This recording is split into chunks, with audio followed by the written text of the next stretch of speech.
Okay, class. Another example tayo ng non-rectangular section. Kaya lang, class, ito ay para na sana sa T-beams. So, ito yung upline sana ng T-beams. Kaya lang, sa problem kasi na to, hindi ko naman goal ipakita sa'yo kung paano gamitin yung provision kasi may video naman na akong ginawa na para doon. So, for the sake lang na ma-review kita ngayon before ka mag-exam bukas. So, ito class, let's say yung flange mo o yung base ng flange mo using NS tuloy, NSEP provision class na solve na natin, kunwari lang, na solve na natin yung effective base ng flange natin. So, ngayon, 1,500 millimeters muna. Di ba tatlo yun? Yung may BW plus S1 over 2, yung mga gana, S1 over 2 plus S2 over 2. So, let's say, nung nagawa mo yon, na-compute mo agad 1,500 millimeters yung effective base ng flange natin using T-beams. Kasi ang gusto ko ipaintindi nga sa'yo dito, kung paano mag-solve ng T-beams na design naman. Kasi yung last na example ko ay analysis. So this time, design naman. Pakita natin kung paano. Ngayong class, bukod sa base ng flange natin, nakabigay yung total depth ng T-beam natin, 650 millimeters. Yung thickness ng flange natin, tama, yung thickness ng flange natin or yung slab natin is 125 millimeters. Yung effective depth natin, syempre class, hindi yung 450. Ang effective depth natin dyan, ang effective depth natin ay equal sa 450 plus 125 kasi T-beam ito. So, 450 plus 125, ito ay equal sa 575 millimeters. Ngayon class, i-design natin ito, kukuhanin lang natin yung AS-REC kasi hindi ko na gino-goal na kunin pa yung number of bars kasi invento lang naman ito. Gusto ko yung number of bars naman anyway, madali lang. So, compute mo yung AS required, tapos divide mo lang area ng single bar. So, lilitaw na yung number of bars. So, hindi na yun yung gawin natin, yung AS-REC na lang agad. Para kung doble man, edi gawan natin na paraan kasi nga, again, invento lang. So, may beam properties tayo dito. Fy is 415 megapascal, F prime C 27 megapascal. Yung superimposed dead load natin, tignan mong mabuti class, 6 kilopascal yung unit. So, pressure ito or stress. Yung live load naman natin ay 5 kPa.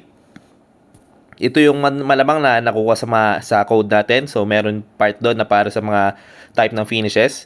So, dito naman class, specific gravity daw natin is 2.39. So 2.39551471. So specific gravity ng concrete. Tributary width natin 3 meters. So yung length ng beam natin 5 meters. Walang binanggit na type ng beam. So ibig sabihin simply supported ito. So gawin natin class. Unahin na natin class yung specific weight ng concrete. Since meron ka specific gravity ng concrete, so makakompute natin agad yung specific weight. So specific weight ng concrete ay equal sa yung specific gravity ng concrete, 2.39551471 times 9.81 na unit weight naman ng tubig. So, ang lilitaw dyan ay 23.5 kilonewtons per cubic meter. So, ito na yung unit weight ng concrete natin. Ngayon, binigyan tayo ng tributary width. Ibig sabihin, ito yung area na bubuhatin nung T-beam natin. So, ibig sabihin, tignan lang natin.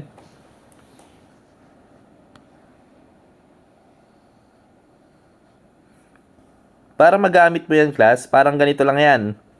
Kunwari, ito yung beam natin. Tapos, meron pa tayo isang beam dito. Siyempre, ito lang, kinuha lang natin yung effective width ng beam natin. Pero hindi naman yan yung sinabi na buong slab natin. So, ikabit natin yung buong slab system natin. Buong slab system to floor system natin. So, kunwari, ito yung buong floor system natin. Adjust ko na ng konti.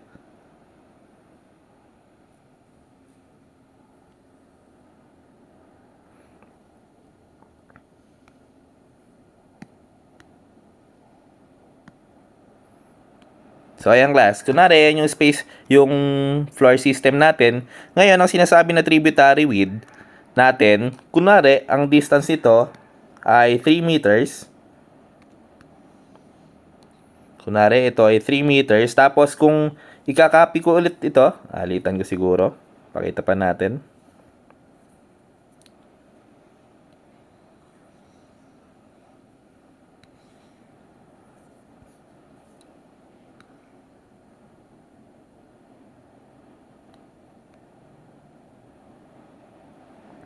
So wag kalimutan, ito yung effective width ng flange natin, pero hindi necessarily na siya agad yung tributary width. So magkaiba yung effective width ng flange. Ibig sabihin na effective width ng flange class ay ito yung part ng slab na tumutulong i-resist yung bending. Pero hindi ibig sabihin na siya na yung tributary width. So kunwari, sa cross-sectional area, cross-sectional view pala, ito yung width ng slab natin. So ito yung floor system natin sa cross-sectional view.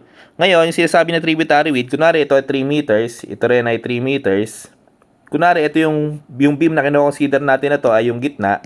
So yung sinasabi na tributary width na yan, anong portion ng slab yung binubuhat nitong beam natin na to? Considering na one-way slab ito, ang binubuhat na portion nito ay yung kalahati nito, tapos yung kalahati rin nito. So kung kalahati ng 3 meters, so 1.5 yan. Tapos yung kalahati nito, 1.5 meters din. So mula dyan, ang tributary width na binubuhat natin nung slab natin na to, yung tributary width niya ay 3 meters. Ibig sabihin, sa yung area na to, ay yung stress natin na to, yung 6 kPa, tsaka yung 5 kPa na live load na nakapatong sa ibabaw kasi superimpose yung dead load natin. So ibig sabihin, nag-a-act siya dito sa portion na to. Ngayon, yung portion naman na to, ang nagbubuhat na dyan, yung beam na to. Tapos yung portion na to, nagbubuhat na dyan yung beam na to. So, ganun natin gamitin yung tributary width. Ngayon class, since 3 meters ito, at stress ito, gusto nating ma-convert ito into distributed load para ma-apply natin yung formula ng moment natin na WL squared over 8. So, paano gagawin? Ang gagawin lang natin, yung stress natin na dead load, yung superimposed dead load, ay equal sa 6 kPa, so 6 kilonewton per square meter yon, multiplied by tributary width natin na 3 meters, ito ay equal sa 18 kilonewtons per meter. So yung live load naman natin na 5 kilonewtons per square meter, multiply lang din natin sa tributary width, magiging 15 kilonewtons per meter. Kaya lang class, pakatandaan na ang nakabigay sa atin ay superimposed dead load, meron pa tayong self-weight. So yung self-weight na yon, yung bubuhatin na lang nung beam natin. So paano kumputin? Yung self-weight muna nung slab natin ay equal sa yung lapad nung slab na binubuhat natin ay 3 meters. Tapos yung specific gravity yung unit weight niya ay 23.5 kilonewton per cubic meter multiplied by 3 meters na tributary width ng slab multiplied by yung thickness ng slab natin na 0.125. So itong lalabas ay distributed load natin along dun sa beam. So yung binubuhat ng beam ito, 23.5 times 3 times 0.125, ito ay equal sa 8.8125 kilonewtons per meter. Yan yung galing pa lang dun sa slab natin. Di ba, yung paano pa tong ilalim ng beam, yung ito, yung rectangle na to na section. So kukumpitin din natin yan, self-weight nung rectangular part kasi hindi ko matawag na beam lang ito kasi nga ito may effective may effective flange tayo, so T-beam dapat. So yung rectangular part lang o yung web ng beam natin, so 23.5 din multiplied by yung width nito ay 0.4, yung height naman nito ay 650 minus 125, so 650 minus 125 is 525, so 0.525 equal ito sa 23.5 times 0.4 times 0.525. Ito ay equal sa 4.935 kilonewtons per meter. So balik na natin dito sa original na ano. So since na-compute na natin yung mga dead load natin, computein na natin yung ultimate na condition. So for W, lahat yan ay distributed load na 1.2. Pag samasamahin lahat ng dead load, 18 yung superimposed. Yung galing sa slab ay 8.8125. Yung galing sa beam natin o yung sa web natin, 4.935 plus 1.6 nung live load natin na 15. So yung W natin ay equal sa 1.2 times 18 plus 8.8125 plus 4.935 plus 1.6 times 15. Ito ay equal sa 62 62.097 kilonewtons per meter. So, ito na yung ultimate condition ng load natin na distributed. Compute na natin yung moment. So, yung ultimate moment natin ay 62.097, yung length ng beam natin. So, nakabigay din 5 meters. So, 5 squared over 8. So, ang MU natin ay 194.053 kilonewtons meter. So, ito yung actual ultimate moment natin kasi galing sa load. So, ngayon, ang kailangan nating mahanap kung ito ay pasok dun sa beam natin tsaka kung kaya kung singly or doubly. So, design problem ito, i-check natin kung yung magi-approach ba natin talaga ay singly or doubly. So, paano yun? So, check muna natin for singly. So, ang gagamitin natin, tension controlled region. So, Cmax ay equal sa 3 over 8 ng D natin. So, effective depth natin, na-compute natin kanina, 575. 575 equals, so 3 over 8 ng 575, ito ay equal sa 215.625. Yung F prime C natin ay 27. So, yung beta factor natin ay 0.85.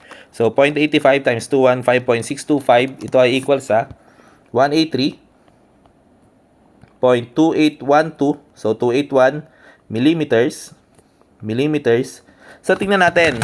Yung Amax natin for singly, check ko lang pala muna yung yung F prime C natin. So, yan, 27 niya, tama lang. So, pansinin mo, class, yung Amax natin na to ay 183.281. So, 183.281 ay ang thickness lang ng flange natin, class, ay 125. So, roughly, siguro, nandito sa gawin na to yan. So, mapapansin mo na kapag nagamit natin yung ultimate ng singly natin, magiging T-beam talaga. Ngayon, ang gagawin ko, kukumputin ko muna yung capacity sa ultimate condition. So, gagamitin ko pa yung sa T-beam. Pero, since alam ko naman na yung Amax ko ay lagpas sa flange, para may chance lang na mas papabilis ako. So, ito yan kasi, class. Kadalasan, yung T-beam natin, since malapad yung ibabaw na to, tapos nandito yung tension side, kadalasan sa ganitong setup ng T-beams natin, yung A natin na actual, nandito lang sa beam. Tapos yung Amax naman natin, kadalasan nasa web.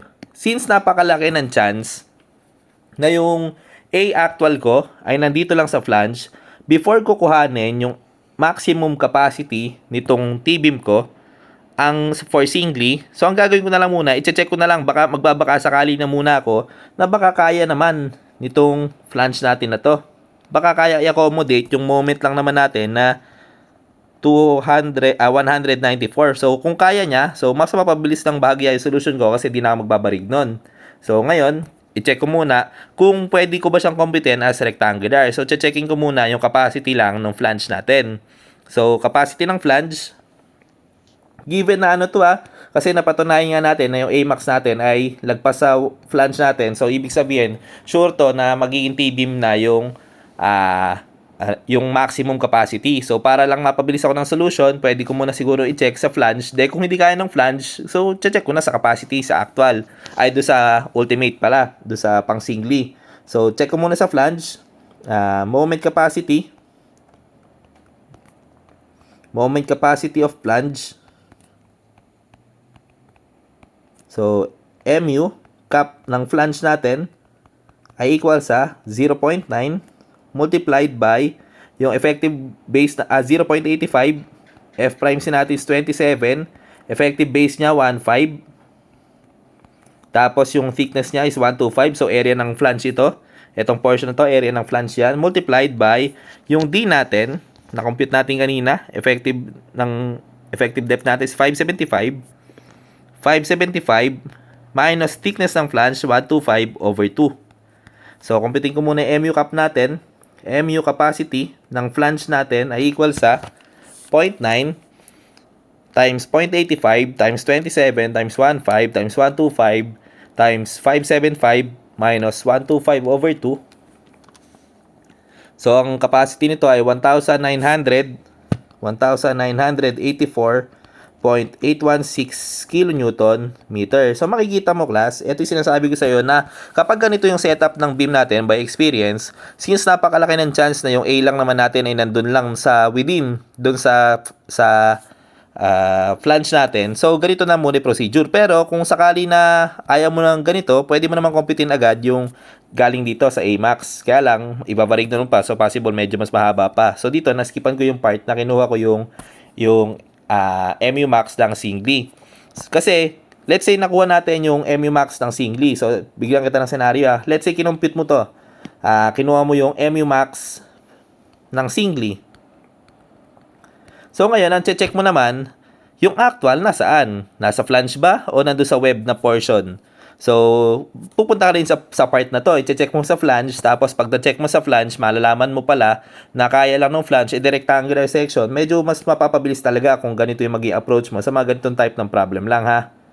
So, tandaan, ang ano to ay by experience na. Kaya, pag sa general turo, hindi naman ginagawa. So, N class, MU cap ng flange natin is 1984. Since ito ay greater than MU actual, so, ibig sabihin, rectangular section lang. Kasi kaya nung ano natin, rectangular section lang na singly. So, gawin natin, class. So, kuhanin natin yung MU actual. May MU actual na tayo. Ilan yun? 194. So, summation moment tayo. 194.053 exponent 6 kasi kilonewton meter equals 0.9 multiplied by 0.85. F prime C natin is 27. So, ngayon, since rectangular section lang ito, A na lang ito, multiplied by base natin na 1.5, multiplied by effective depth natin, ilang effective depth? So, 575. 575 minus A over 2. So, yung A natin ay equal sa 194.053 exponent 6 equals 0.9 times 0.85 times 27 times A times 1.5 times 575 minus A over 2. 575 minus A over 2. So, yung A natin ay 10.99. So, 998 millimeters. So, makikita mo sobrang liit lang ng portion na A na kailangan natin para ma-accommodate yung very small na moment natin na 194. Kasi kumpara naman yung capacity ng flange natin na 1984. So, yung A natin is 10.998 lang millimeters. So, check lang natin. Pag chinek FS natin to, di ba procedure niya ay moment tapos check FS. So, check natin FS ko talagang yung reduction factor niya ay 0.9. So, FS equals 600 multiplied by yung D natin na 575 minus yung C natin, so 10.998 divided by 0.85. So yung C natin dito, C ay equal sa 12.939 divided by 12.939. Yung FS natin, so i-expect mo very large na number ito, minus 12.939 divided by 12.939. Ang FS natin ay 26,063.575. So, anong gustong ipakita nito, class? Pansinin mo na kapag ganyan yung setup ng T-beam natin, napakalaki lagi ng mga FS na nako-compute. Bakit? Kasi nga, sobrang mag-yield muna o masisira o ma-overstress muna yung bakal bago natin mabasag ito. Bakit? Kasi sa compression side, di ba ang tension side ay yung baba? So yung compression side natin na to, since napakalaki ng area na nagre-resist bago mo marating yung A-max mo, so napakalaki din muna na kumbaga sobrang may stress muna yung bakal bago mo mabasag yung top portion, bago mo mapag-crack. So mag-yield talaga ng sobra muna yung bakal. Pansinin mo 26 di ba? Yung sa ano natin is 1,000 lang sa tension control. So napakalayo. Kahit naman di mo i-check FS to class, talaga mag-yield na yung bakal kapag ganyan. Pero punta tayo sa proper procedure yon, so check FS pa rin talaga para ma-prove lang natin na yung 0.9 na reduction factor natin tama. So ngayong class, summation force horizontal naman tayo. Summation force horizontal is equal to 0. So C equals T. So 0.85. F prime C natin is 27. Yung A natin is 10.998. Tapos yung base ng flange natin is 1.5 equals AS required multiplied by FY natin kasi nag-yield na ito. Sobrang yield niya, class. So, 415 ata. 415 yung FY natin. So, AS required natin, AS rec natin ay equal sa 0.85 times 27 times 10.998 times fan 5 divided by 415. Ang AS rec natin ay 912.30304 square millimeter. So, kung may number of bars ka, kung number of bars ang tinatanong, edi, compute mo lang yung area ng isang bar natin, tapos divide mo rito, lilitaw na yan, tapos round up mo. Ayun na, class, yung tamang sagot. Sige, class.